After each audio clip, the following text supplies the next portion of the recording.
जय माता दी दोस्तों। तो आज हम इस वीडियो में जानेंगे कार्तिक के महीने में तुलसी पूजन हमें साधारण विधि से कैसे करनी है। सूर्य देव को पहले जल दें या तुलसी माता को जल दें, कितनी बार हमें दिया बदलना है, कितनी दीपक हमें जलानी है, दीपक हमें कब जलानी है। तो चलिए हम वीडियो को शुरू करते हैं। तो सबसे पहले तो कार्तिक के महीने में सुबह सवेरे जल दिया जाता है, तारों की छाव में स्नान किया जाता है। तो सुबह सवेरे हमें जल्दी उठ जाना है और सबसे पहले हमें सूर्य भगवान को ही जल देना है, ठीक है। इसके बाद हम तुलसी माता को सींच लेंगे और इसके बाद हम माता तुलसी की पूजा करते हैं। तो देखिए, तुलसी माता की पूजा हम भगवान श्री हरि विष्णु की पूजा के बाद भी कर सकते हैं या पहले तुलसी पूजा करके इसके बाद हम भगवान श्री हरि विष्णु की पूजा कर सकते हैं। कार्तिक का महीना भगवान श्री हरि विष्णु और माता तुलसी को समर्पित है। भगवान शालिग्राम की भी पूजा की जाती है। तो दीपदान का विशेष महत्व होता है। तो आप चाहें तो कच्चे मिट्टी का जो है वो दीपक भी बना सकते हैं, पूरी जो है वो 1 महीने के लिए, या हम खरीद कर भी ला सकते हैं, या ये इस तरीके से पीतल की भी हम जो है वो ले सकते हैं। पीतल के अगर हम दीपक लेते हैं तो हमें जो है वो डेली बदलना नहीं पड़ता, रोज हम जो है वो सुबह शाम धुल के उसी को जला सकते हैं, ठीक है। घी के या तिल के तेल का हम यहाँ पर दीपक जला सकते हैं। तो दीपक जलाने से पहले हमें जो है वो बेदी बनाना होता है, ठीक है। हल्दी से हम यहाँ पर बेदी बनाते हैं या पीले चंदन से भी हम बना सकते हैं, ठीक है। चौक पूरने के बाद ही हमें माता तुलसी की पूजा करनी चाहिए या दीपक जलाने चाहिए।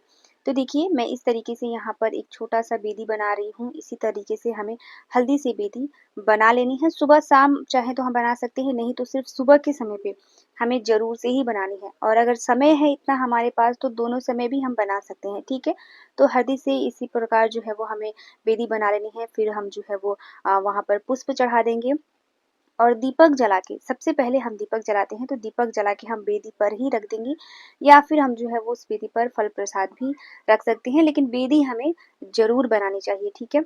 अगर हमारा गमला है, अगर हम गमले में पूजा करते हैं, तुलसी जी हमारी गमले में है, तो हम उसी बेदी पर जो है वो बड़ा सा बेदी बनाकर तुलसी जी को रख सकते हैं। लेकिन हमारा जो मेरी तुलसी जी है वो बाहर हमने रखा हुआ है, ठीक है। बारिश की वजह से आप लोग देख सकते हैं कि कितना वो हो गया है, पर हम जो है वो घर के बाहर तुलसी जी को रखे हैं, तो इसकी वजह से ये हो रहा है। यहाँ पर बहुत बारिश हो रहा है असम में। तो देखिए, यहाँ पर मैंने दीपक जला दिया और इसी तरीके से मैंने यहाँ पर रख दिया है। तो ठीक इसी प्रकार से हमें करना है, ठीक है ना। इसके बाद हम माता तुलसी को चंदन अर्पित करेंगे। तो देखिए, माता तुलसी को सफ़ेद चंदन हमें नहीं लगानी चाहिए, पीला चंदन हम लगा सकते हैं। और सिंदूर हमें नहीं लगाने चाहिए। कार्तिक के महीने में माता तुलसी को हम सिंदूर नहीं चढ़ाते हैं। कुंवारी तुलसी जी की हम पूजा करते हैं। एकादशी के दिन पे, देव उठनी एकादशी के दिन पे जब हम तुलसी विवाह करते हैं ना, उस दिन हम जो है वो माता को सिंदूर चढ़ाते हैं। तो हमें जो है वो हल्दी से तिलक कर देना है या पीले चंदन से। तिलक करने के बाद हम जो है यहाँ पर भोग प्रसाद चढ़ाएँगे। 5 पत्तों पर हम जो है वो तिलक कर सकते हैं।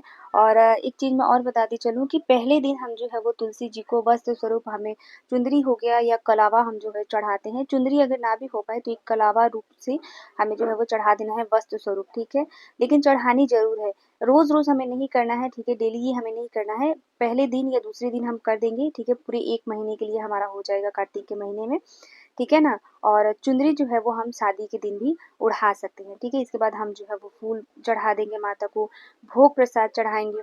तो देखिए, भोग प्रसाद के लिए मैं यहाँ पर आपको लचीदाना दिखा रही हूँ। जो हमारे पास है वही हमें चढ़ाना है, ठीक है। चाहे चीनी हो गया, मिश्री हो गई, केला, एप्पल, जो फल प्रसाद मिल जाता है वो हमें 1 महीने तक जो है वो चढ़ाना है।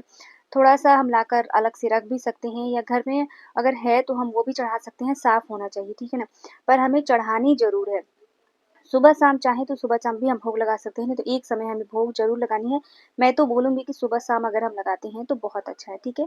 भोग चढ़ाने के बाद हम माता की आरती कर लेंगे।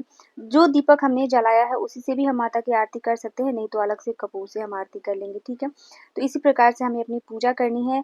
और दीपक जैसे पीतल की अगर हम लेते हैं तो दोनों समय हमें जो है वो साफ से धुलाई करके हम उसकी जो है वो पूजा कर सकते हैं, ठीक है। और अगर हम मिट्टी की लेते हैं तो सुबह जो हम दीपक जलाते हैं उसी में हमको शाम को जलानी है, लेकिन दूसरे दिन हम जो है वो दीपक बदल देते हैं, क्योंकि मिट्टी के दीपक जो है वो जूठा माना जाता है, ठीक है ना। ठीक है, तो इसी तरीके से सरल विधि से हमें माता तुलसी की पूजा करनी है। तो मिलती हूँ मैं आप सभी से फिर एक नए वीडियो में, तब तक के लिए नमस्कार।